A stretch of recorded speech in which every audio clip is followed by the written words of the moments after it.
Las primeras leyes de los gases fueron desarrolladas a finales del siglo XVII, cuando los científicos empezaron a demostrar los comportamientos de los gases.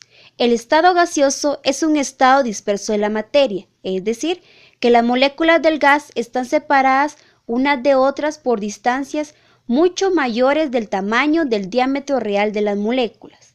Las variables que afectan el comportamiento de los gases son presión. Es la fuerza ejercida por una unidad de área. En los gases, esta fuerza actúa en forma uniforme sobre todas las partes del recipiente. Temperatura. Es una medida de la intensidad del calor. En un gas, la temperatura es proporcional a la energía cinética medida de las moléculas del gas. A mayor energía cinética, mayor temperatura y viceversa. La temperatura de los gases se expresa en grados Kelvin. Volumen. Es todo el espacio ocupado por algún tipo de materia. En el caso de los gases, estos ocupan todo el volumen disponible del recipiente que los contiene. A continuación se presentan tres leyes importantes sobre los gases. Ley de Bohr-Mariotte fue formulada por el físico y químico Robert Bohr y Edwin Mariotte. Es una de las leyes de los gases que relaciona el volumen y la presión, la cual establece que la presión de los gases es inversamente proporcional al volumen que ocupan. Aquí en la gráfica podemos ver que el volumen disminuye y la presión aumenta. A continuación haremos un experimento para explicar. Los materiales a utilizar serán 2 botellas plásticas, 2 globos, tijeras y un recipiente con agua. Cortamos ambas botellas en la parte superior a diferentes longitudes. Luego colocamos los globos en las boquillas de ambas botellas. Introducimos la primera botella, que es la de mayor longitud, en el recipiente con agua y observamos que casi no se infla.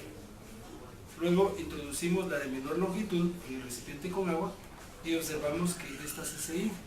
Esto se da porque a mayor volumen, menor presión, y a menor presión, mayor volumen. La ley de Charles afirma que el volumen de un gas a presión constante es directamente proporcional a la temperatura. Esto quiere decir que si la temperatura aumenta, aumenta el volumen.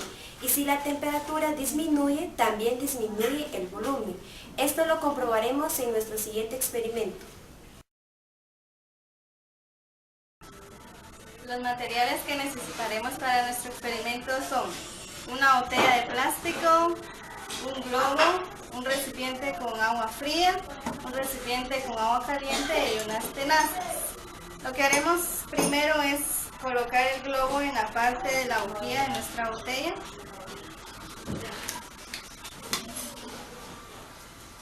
Cuando ya la hayamos colocado, con la ayuda de nuestras tenazas vamos a sujetar la botella. Lo colocamos al baño María y podemos observar cómo nuestro globo se infla. Lo retiramos y lo introducimos en nuestro recipiente con agua fría y podemos observar cómo el globo se comprime. En nuestro experimento, al introducir la botella al baño María, los gases que se encuentran en el interior de esta se calientan y se expanden, por lo que el globo se infla. Pero al colocar la botella en el agua fría, los gases se enfrían y se comprimen ocupando menor espacio. Por lo tanto, el globo es sometido a una presión inversa hacia el interior de la botella. Ley de Gay-Lussac. Esta ley fue establecida primero por Gay-Lussac en el año de 1803, pero hace referencia al trabajo de Charles alrededor del año 1787.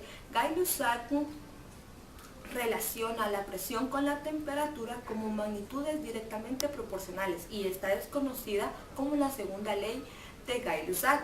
Esta ley establece que a volumen constante la presión de un gas es directamente proporcional a la temperatura.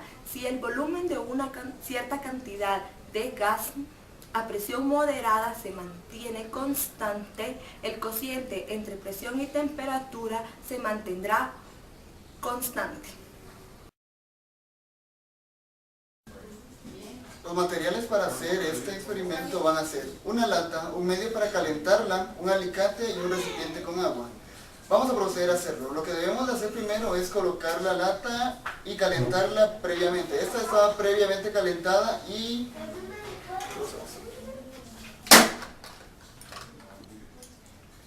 Como podemos observar, la lata se comprimió. Esto se debe a que, como habíamos dicho anteriormente, la temperatura es directamente proporcional a la presión. Como habíamos calentado la lata, la presión de esta había aumentado. Y cuando colocamos la lata en el agua, la temperatura de esta bajó y por lo tanto la presión de esta también disminuyó, provocando que la lata se contrayera.